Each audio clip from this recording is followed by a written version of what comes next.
Hey guys, how you doing? This is Pastor Jay, your host at Intelligent Faith 315. Going to be doing something a little bit different in this video. This is basically kind of a video response to an internet atheist that I'm beginning to make an acquaintance with. His name is Danmill23. So Dan, this video is for you. Dan came to the Intelligent Faith YouTube channel and he checked out some of the videos, left some comments. He actually has a series of about 6 or 7 comments, so I printed them out and got some answers for some of his questions and his comments.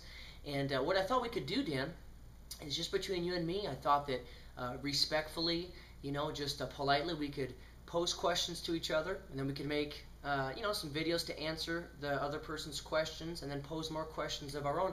We could kind of just go back and forth like this if you want to. Keep it real polite, real respectful, no ad hominems, no insults or anything like that. But just trying to get at the fundamental answers and seek some truth in these issues. If you're interested in that, Dan, I'd love to do it. We could begin kind of an internet dialogue like this. I know that it'd be really instructive for the people that are going to be watching, but also it might be kind of a healthy exercise for you and I. And I'm really just concerned about the truth, Dan. I'm really just concerned about doing some good research, some good thinking, some good dialogue with yourself. So maybe we could do that.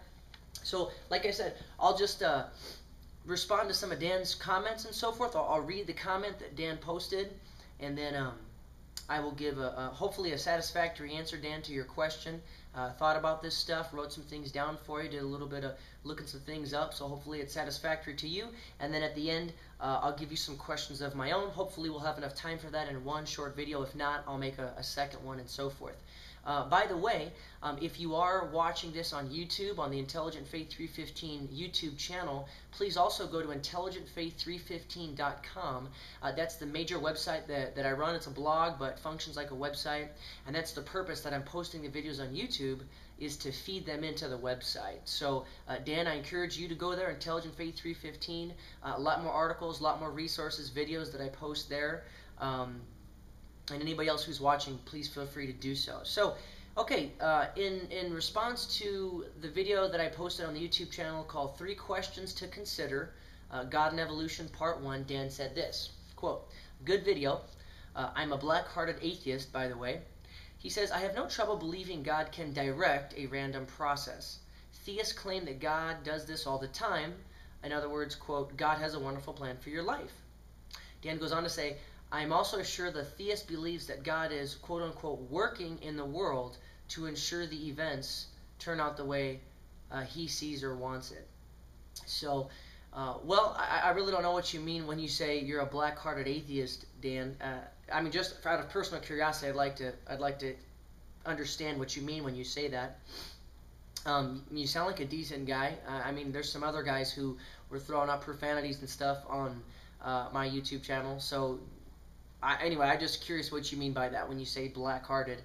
But anyway, you make this comment here about how you believe that God can direct a random process.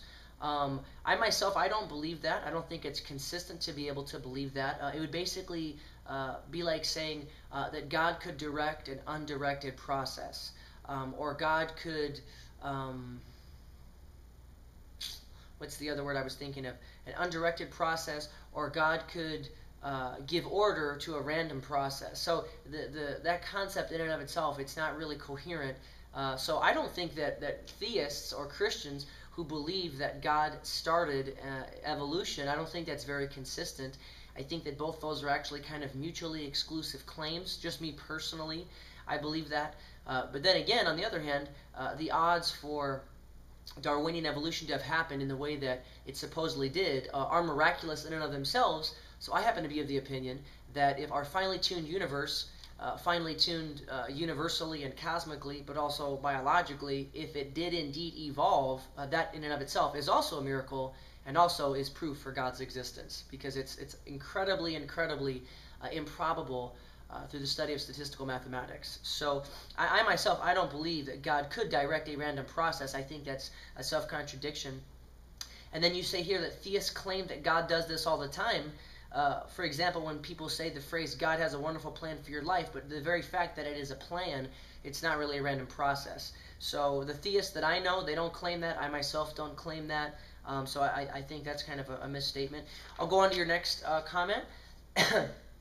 Danmill23. Made a comment to the video where I just basically made a welcome video to Intelligent Faith 315, defending the Christian worldview. And Dan said this: "Hey dude, good video. I really do sincerely appreciate their compliments, Dan. You sound like a nice guy, so I appreciate your demeanor and just kind of how you communicate yourself." Dan goes on to say this, quote, "Now you say your worldview is the only, quote, livable and consistent worldview." Livable and consistent are in quotations. Dan says, "My black atheists," I think he means black-hearted, because Dan's a white guy, "my black atheist worldview is working kind of well for me. Could you explain further?" So I appreciate that, Dan, asking for some further clarification. When I say that the Christian worldview is the only livable and consistent worldview, I basically am referring to two things. Number one, it corresponds with what we do observe and see in reality. And then number two, that I can live it out to the fullest extent without having to put it aside at certain times and thereby be inconsistent. So livable means that I can actually live it all the time without having to set it aside. And consistent refers to the fact that it matches up, like pieces of a puzzle with what we actually do discover out in reality. Okay, so what are some of the things that I'm referring to? And we can talk about this later on in greater depth. For example, we see logic. And I made mention to this in, I believe it is another video, that Christianity is compatible. Logic is compatible, Dan, with a Christian worldview because we believe in a rational creator God, and since he is a rational being, he himself created rational beings, we would expect to find principles of rationale within the creatures that he created. And so logic, it actually has a place within the Christian worldview. There's certain other worldviews, yours for example, Dan, if you take yourself to be an atheist, probably a naturalistic atheist, logic cannot really be explained by the atheistic worldview. You cannot get logic and principles of reasoning basically from a pile of rocks or from a pile of dirt.